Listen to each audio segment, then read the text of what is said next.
Start another week together. America remains in the grip of the coronavirus pandemic, and tonight a new and grim milestone. Every state now reporting deaths from the virus. Just moments ago here, the president during the briefing defending his decision making during this pandemic, and it comes 24 hours after Dr. Anthony Fauci was pressed. Had there been mitigation earlier, he was asked, more action earlier, could more lives have been saved? Dr. Fauci said yes. Well, he took to the podium just moments ago, right next to the president, to go over his answer again. All of this as tonight across America, the coronavirus has taken more than 23,000 lives, and in hard-hit New York, a milestone, more than 10,000 deaths. But there is a glimmer of hope tonight. The daily toll now flattening, but at a staggering level. 671 deaths on Easter Sunday alone. But a more promising story from this graph right here. The number of new hospitalizations from the virus now falling each day. And today, Governor Andrew Cuomo saying the worst is over if we continue to be smart with social distancing. Tonight, inside a New York City hospital, what they're seeing right now, and those sobering words from Governor Charlie Baker of Massachusetts tonight, warning his state to brace for the worst week yet. And Pennsylvania's Governor Tom Wolf saying the surge there won't come until next week.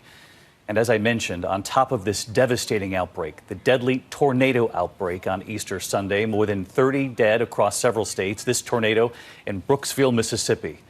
But they hit from Texas to North Carolina, destroying homes, and so many families trying to protect themselves from the coronavirus were then forced to seek shelter together during the tornadoes. An unimaginable situation for so many, and we'll get through it all tonight. Here's ABC's Tom Yamas leading us off from New York. Tonight, nearly a month since the first person died in New York from COVID-19, Governor Andrew Cuomo confronting a horrific milestone. More than 10,000 New Yorkers now dead of coronavirus. The terrible news is as terrible as it gets. This is 671 people who passed away on Easter Sunday. But even during this darkness, some light. Fewer New Yorkers are being hospitalized. Fewer are being put on ventilators.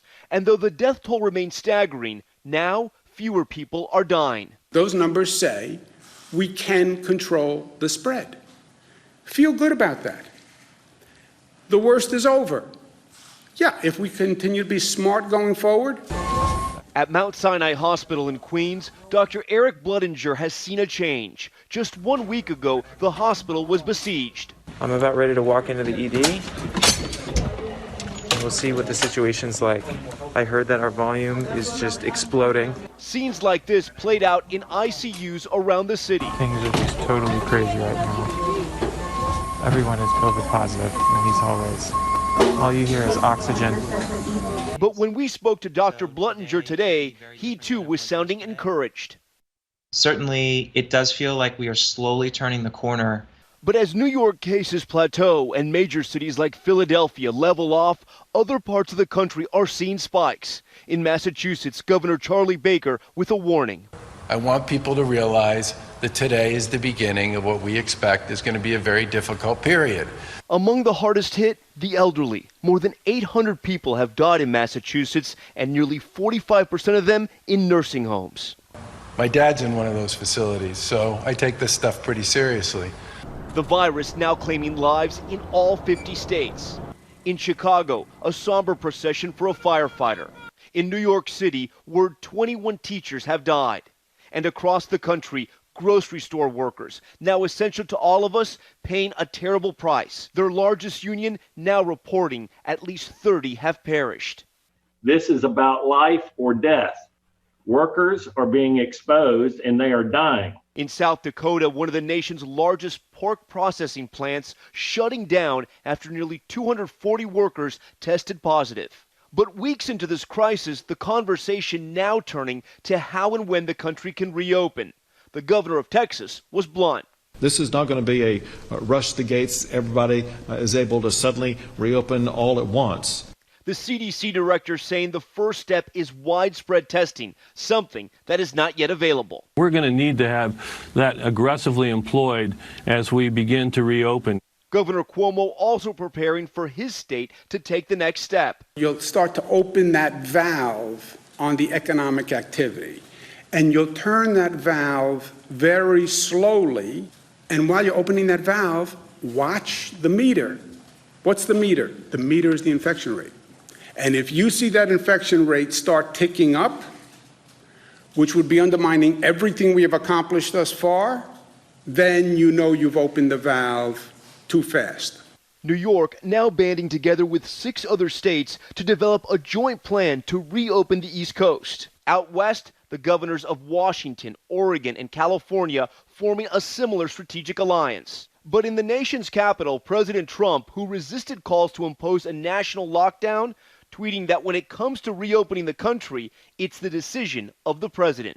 When somebody's the president of the United States, the authority is total. Cuomo making it clear the road to recovery will be long. It's not going to be we flick a switch and everybody comes out of their house and gets in their car and waves and hugs each other and the economy all starts up. I would love to say that's going to happen. It's not going to happen that way. It can't happen that way. And Tom Llamas with us again tonight live here in New York. And Tom, as you know, President Trump just moments ago saying he has, quote, the ultimate authority about when the country reopens. But we know there are groups of governors on both coasts joining, coordinating their own plans. And Governor Cuomo just said there, it's not like flipping the switch. And he said today that when we do reopen, there will be new infections.